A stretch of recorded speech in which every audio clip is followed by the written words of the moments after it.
সারা জীবন শুধুই অর্থের পেছনে ছুটছেন, কিন্তু জানেন কি, একজন মানুষ সারা জীবনে যত উপার্জন করে সে তার উপার্জিত সম্পদের মাত্র 30 থেকে 40% ব্যবহার করে যেতে পারে।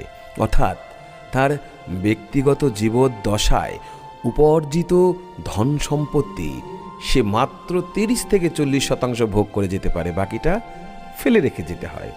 অথচ আমরা সবাই আমাদের এই জীবনটা একমাত্র জীবন, এবং আর মানব জন্ম হবে কিনা আমরাও জানি না।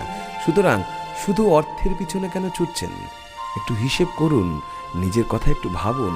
আপনার মন যা চায়, আপনার প্রাণ যা চায়, সেই প্রাণের কথাগুলো একটু শুনুন, সেই হিসেবে চলে দেখুন, দেখবেন আপনার জীবনে বেঁচে থাকার তাৎপর্যটা একেবারে পাল্টে গেছে।